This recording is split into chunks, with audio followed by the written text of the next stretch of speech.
everybody, back in with another review video over the DC Multiverse Deathstroke, and this one is from Batman Arkham Origins. Now, just a little story on this figure. I got it off of Facebook from a local group I am in, and luckily I found this for a good deal. Now, I started collecting back in November, and this is probably one of my most wanted figures. And even though it seemed like it was going to be new in the box when I ordered it, it appears to be used based on just looking on the inside, with the actual stand is down the box and the thing's ripped open. But I'm okay because it was for a good deal and was one of my most wanted. Now, enough talking about it in the backstory. I'm just really glad to have this figure in hand finally. So let's get to looking over the box. So you can see the 12 plus there at the top. And then, even though this is kind of older figure, 22 moving parts, same old. Moving on to the side, you're going to get a nice Batman Arkham Origins with the Batman logo there at the top, and it says Deathstroke in big bold letters from Batman Arkham Origins. Now moving on to the back, you're going to see this nice art. It's based off the video game. Yes, it probably just looks like the figure based on your perspective, but it is from the video game. At least has that animated look to it. So I actually like that. Kind of simple though. It's not like it has a super crazy background, but it makes sense. And then here's the other figures that you can collect as well. I'm not going to read them off. I have about, let me see here, one of those figures, technically two if you want to count the 2-pack, which are that one and Azrael, but those are pretty much the only two. Then moving on to the last side, you're going to get DC Multiverse at the top, Deathstroke as well. And that's pretty much about it going over the actual box. So let's open it on up. Starting off, the first thing you're going to get is a black display stand. Same old story. So not much to talk there. And also the accessory that's included is a sword. As you can see, you're going to get some of the grip texturing going on there, but nothing else special besides that. I wish they could have guns, but because of the whole Warner Bros. Thing, not wanting guns with these figures and the slime, there is that.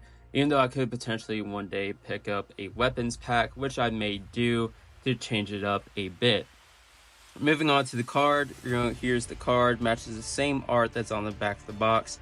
You get the Batman Arkham Origins there at the bottom. And moving on to the back, you're going to get Deathstroke, Batman Arkham Origins again. And this is a lot more information than usual. As you can see, you got the source, you got the real name, you got the height and weight. There's a lot more information than the newer cards provide. Just read up on that. Source, Batman Arkham Origins, which is a video game from 2013, obviously. And then real name is Slade Wilson, height 6 foot 2 inches, weight 225 pounds. I actually really like how they went into descriptive detail like that. Slade Wilson was the Army's top operative when he underwent experience that turned him into a super soldier with enhanced strength, stamina, and regenerative powers. When he was dishonorably discharged, he became the world's deadliest mercenary known as Deathstroke. A master of the martial arts and an expert marksman, Deathstroke is a threat to even the most powerful superheroes, so there's a little read-up on him. Now the reason you all are here, or for me to actually go over the figure. So as you can see, pretty much matches exactly the video game, at least from what I know. This is fantastic. Can't believe once again that I actually have him and got him for a really good price. But yeah, you got all this nice detail. You're going to get the chest armor right there with the little strap going across the chest. The abs blending the armor makes sense. You got some battle damage going on here throughout, which I like. Then moving on to the arms, you're going to get some of that, battle damage as well. Some of the silver, which might go with his suit.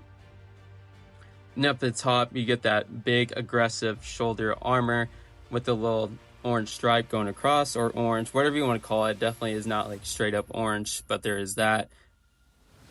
And then that nice face sculpt going on right here. That is pretty fantastic. See the one eye, very menacing, and it's battle damage as well. And then you just get the navy blue side. same arm over here, but instead you're gonna get all his ammo strapped to his shoulder. Then on the back, you're gonna get a sword strap for him to hold, and you're gonna get these long little, I don't know what to call them, ninja tails or mass tails. I have no clue what to call them, but that's really cool that they actually are very extended. Then pretty bland on the back of the legs, not much going on, but he does get an actual ammo pouch or storage thing there on the side of his leg, but it is not accessible to put something in. And on the other side, you're gonna see that they actually, let me see here, I don't think that can come out. Yeah, that's kind of funny because you can't have guns, but instead they attached it to his actual armor and gave him a gun. So there is that. That's pretty funny to see that they stuck that in there, and technically you're not supposed to have guns, so I guess just mold it on the body, I guess. But yeah, there's a lot I like about this figure overall already. Just so much battle damage, so much detail. The paint is amazing in the application, even though there are some spots where it's like kind of some of the orange going onto the strap there.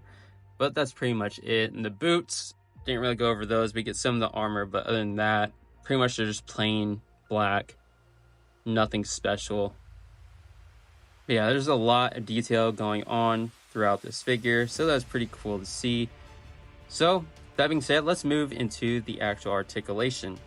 So with the head, you're going to be able to get it to go side to side. No issue there. Even though you may want to make sure you don't pull down on these, because I don't know, they could potentially snap off. I just realized I was accidentally just doing that just now. And when it comes to the head going up, not being able to get, you're not going to get much there. And then going down, there you go. So that's pretty good, I would say. Once again, it's going to be kind of limited because of the whole entire collar going on here, as you can see. But yeah, you're going to be able to get down here, rotation, and then going up a little bit, but not much. Then when it comes to the actual arms, let's see if these actually even move out of the way. Okay, yes, they kind of do adjust. Now it's going to be even more fun to see if this one actually will do it. Okay, yep. You can do a T-pose, no issue. Actually, kind of like that. It's kind of funny that this, when the arm goes straightens up, it's like it almost just tags along this upper half and just kind of blends in, covers that. And they kind of, same thing over here, but it's not as aggressive with the different cuts and rivets right here going on. So that's nice to see. And when it comes to the arm moving around, may have to get it to go outward a little bit at an angle because he does have to get it past this part. So there is that, but he can actually make it happen. Now when it comes to a bicep cut, there is one right there if you can see it, but very minimal because of how big the actual strap is. But you do get the butterfly flaps or whatever you call them. Never looked it up still to this day, but those do its justice. Comes to the elbow, perfect, no issue. And when it comes to the actual hand, full rotation. And let me make sure it can actually go up and down. It's like this as much as you're going to get going up and then down. Perfect, no issue. Mine's pretty loose, it seems like. I don't know if that's just how it was new anyways, but there is that. Which kind of like that it's not super stiff because it would be much tougher. And I just realized since I just moved it, looks like you can technically take this out and it has that peg where you can attach it into. Just now realized that, so that's my fault. But that's cool that there is that to remove it if you don't like it being seen. And then when it comes to the actual torso, the upper half is not going to be able to move, but you get the bottom half, which can kind of go side to side. You hear some popping, so I wouldn't push it, but you can get down and around. As you can see, comes to the splits, not going to get the maximum amount because of all these additions on the belt, such as right here with the grenade or smoke grenade and then the pouches. So can't do the full splits, but I don't think that would be a big issue in terms of him being a dude, even though he is probably more flexible than most. And it comes to the legs, you can probably get them to go back about this much. Then going forward, kind of deals with torso too, about this much. It can already be a pretty good pose. Just some adjustment there. And then the knee, hopefully I don't break it here. Doesn't seem like the knee really wants to budge. So I don't know, that could be something. Okay, there we go. May have to work with it a bit, but looks like pretty much the most it's going to do is probably this much. It's not like the best, but also not the worst.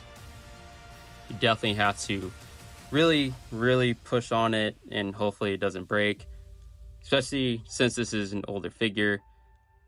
And then when it comes to the actual knee, or not knee, foot, side, no issue. So you can see. And then going up, be able to get it to go just barely because of the bottom armor right there. And then when you put it down, not much as well. That's about the furthest you're going to get. But when it comes to the actual toe, no issue. Pretty much is what's expected from McFarlane figures at this point. Now, let's get into my actual final thoughts. So what do I think about Deathstroke? Well, this is definitely the best version they have put out. Starting with all the details, such as the armor there on the plates. That's just very nice to see. His ammunition as well. The nice paint applications all in throughout this figure. I just really like all the battle damage too. You can see up and down. And yes, the posability seems a little limited. Right now, it seems like the poses as well are very limited just because he only has his sword to use. It just sucks that knowing a figure like Deathstroke cannot have guns by any means. Although, it was a big FU to really throw that gun on his little holster and mold it in with the actual suit. So that was pretty cool to see that they actually did that. But overall, I'd say this is probably a pretty good figure. I did have kind of trouble with this hand specifically. At one point it did snap off of the actual ball joint and break in half, but I was able to get it back into place, and now it's perfectly fine, and the snapping didn't really affect anything besides me having to deal multiple minutes trying to get back into place. But I do like also the sword canister or sword holder there in the back. That is a great addition, and love how you can detach it as well. And that face sculpt is very well done. I really like that as well. So for me, I'd say overall I'd probably have to give it a 9.7 out of 10 just because of some of the limitations on posability. But I think it's a great figure, definitely worth the price point. And I just want to say how much I got it for. I got it for $40 shipped, which beats pretty much about half the value of what you see for many of them now at this point. So I'm glad I struck that deal, especially near my birthday and for it to arrive on my birthday. So that's going to wrap up today's review. If you did like this review, please subscribe down below for more future content. But until then, I'll see you in the next video. Peace.